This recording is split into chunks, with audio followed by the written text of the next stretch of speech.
Jumpa lagi dengan Om Begawan. Di saat intrik politik mulai menggelitik di berbagai pihak, sepertinya PDI tidak diam saja dengan dicapkannya Anies Baswedan. Tiba-tiba Megawati bertemu dengan Presiden Joko Widodo di Istana Batu Tulis. Nah, mendengar Istana Batu Tulis, saya ini jadi teringat perjanjian Batu Tulis pada tahun 2009 yang lalu.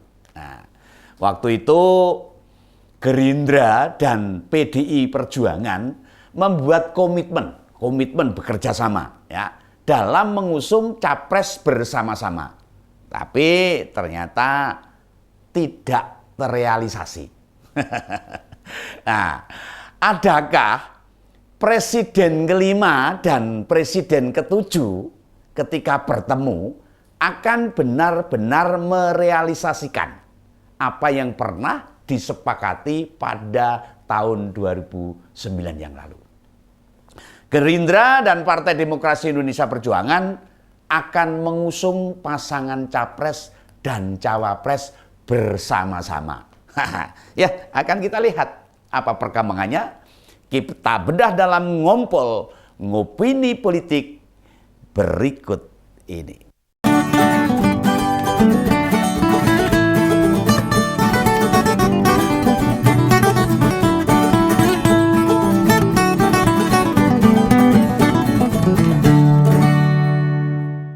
Jika kita memutar memori kita pada tahun 2009, dua partai besar ini mengikat kesepakatan bahwa pada tahun 2009 Megawati diajukan sebagai capres, Prabowo sebagai cawapres.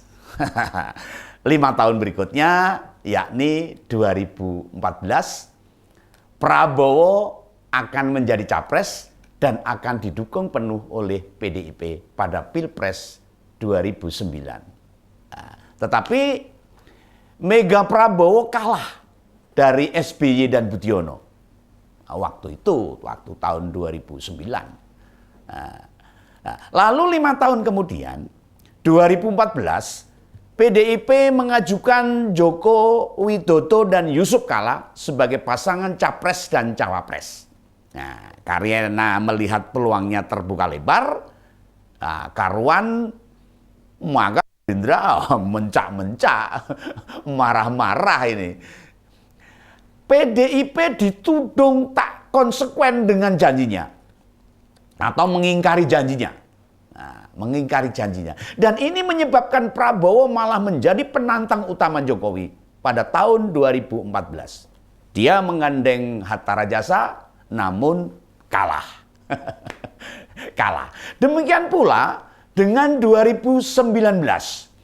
Prabowo yang masih kuat kembali bertarung dengan Joko Widodo. Nah, sudah berganti pasangan tapi yaitu dengan Sandiaga Uno. Nah, untungnya lawan Prabowo adalah Jokowi yang telah memiliki hati seluas samudra. Meskipun kalah, Prabowo itu malah ditunjuk sebagai Menteri Pertahanan di kabinetnya Jokowi. Nah, tidak hanya itu. Sandiaga Uno juga ikut diminta untuk mengurusi kepariwisataan Indonesia. Nah, pertemuan Joko Widodo dengan Bu Megawati di Istana Batu Tulis ini, ya bisa-bisa loh ini. Bisa jadi sebuah sinyal ini. Sebuah sinyal untuk persiapan Pilpres 2024. Nah, kita tahu Anies Baswedan sudah dicalonkan oleh Nasdem.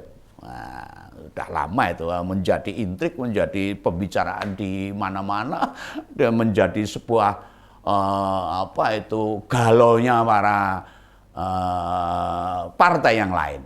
Selain itu, juga sudah melakukan pertemuan dengan AHY dari Demokrat, dan kemudian sehari kemudian Anies bertemu dengan Rizik Syihab. Wah, ini bahaya ini. Naga-naganya Anies sudah nggak bisa nahan syahwatnya untuk menggapai kekuasaan yang lebih tinggi daripada gubernur. Ingin jadi presiden. Tugas-tugas akhir gubernur sepertinya tinggal cerita masa lalu aja. Ora digagas gitu. Nah, adanya pertemuan Megawati dan Presiden Jokowi untuk ancang-ancang 2024 itu yang terpikir oleh saya loh ini.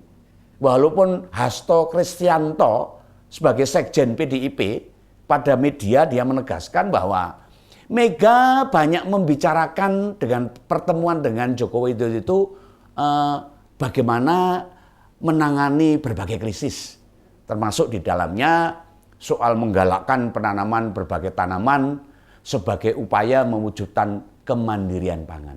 Nah, topik lain yang juga dibicarakan kata Sekjen, ya ini kesinambungan kepemimpinan nasional 2024. Nah ini bisa jadi nih, bisa jadi sekali lagi nih, bisa jadi disinggung juga nama Prabowo sebagai kandidat capres.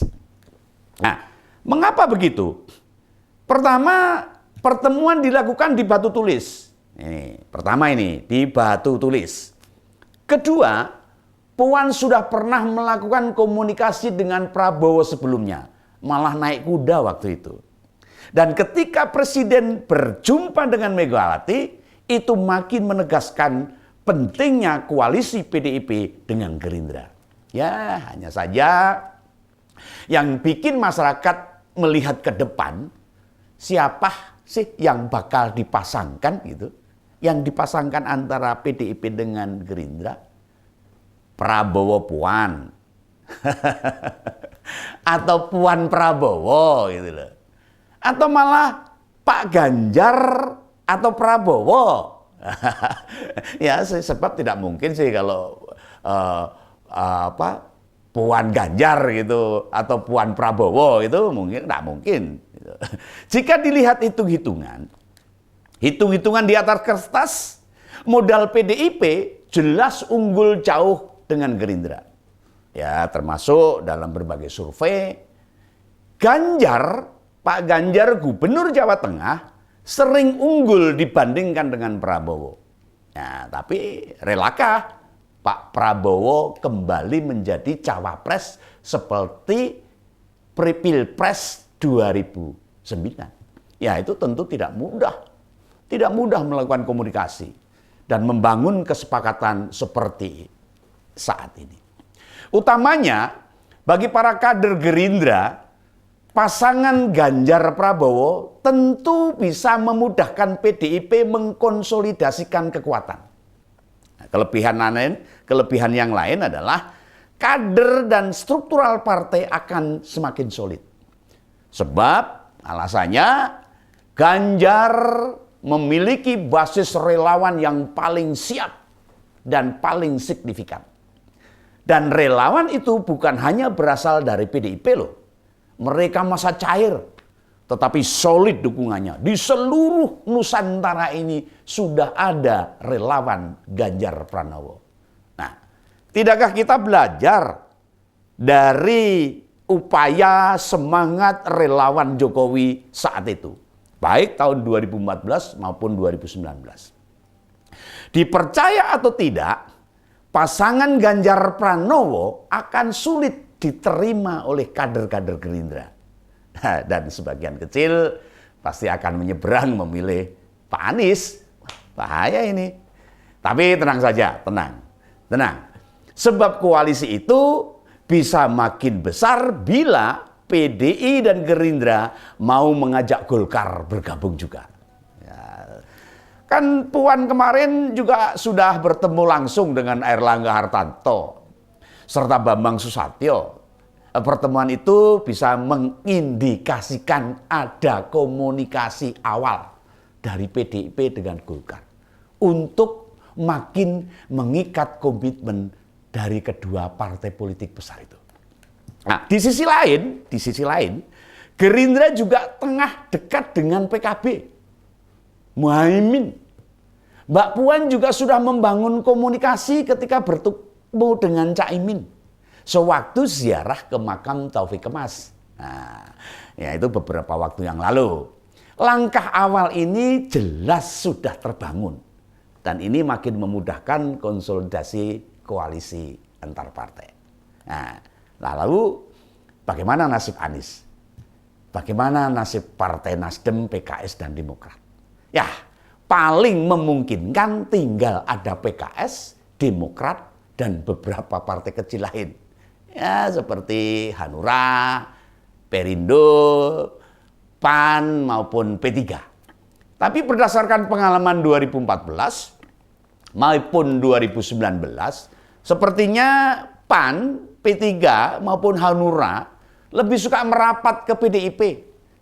Merapat ke Nasdem, sepertinya mereka menganggap perjuangannya bakal lebih berat untuk mencapai Senayan. Maka hitung-hitungannya tinggal PKS dan Demokrat saja yang akan merapat ke Nasdem. Nah ini bila benar, kita patut bersyukur. Sebab kelak 2024 tidak akan ada polarisasi yang sangat menyiksa. Seperti 2 pilpres sebelumnya. Kekuatan Nasdem, PKS, dan Demokrat tidak sebesar Gerindra. Belum lagi Presiden Joko Widodo sampai sekarang masih memiliki relawan-relawan yang juga solid bergerak di level bawah. Beliau memang presiden yang cukup istimewa. Hanya Pak Jokowi lah yang konsisten memelihara relawan hingga 2 masa jabatannya. Dan jelang berakhir ini, pada pilpres sebelumnya hampir tidak ada relawan. Zamannya sebelum Pak Jokowi nggak ada relawan. Yang murni dibangun non-partisan. Ini bisa menjadi basis awal maupun menggerakkan situasi politik yang bukan hanya elegan, namun juga lebih soft dan solid. Nah, sepertinya memang hoak, ujaran kebencian, berbagai fitnah, hingga polarisasi masih ada sepertinya. Tetapi tidak akan sekuat dan semasif pada tahun 2015 maupun pada tahun 2019. Sehingga rakyat bisa benar-benar menikmati suasana pesta demokrasi yang lebih sehat dan mencerdaskan bangsa. Sepakat kawan? Nah, kita akan bertemu lagi di Ngopini Politik episode berikutnya. Salam Begawan.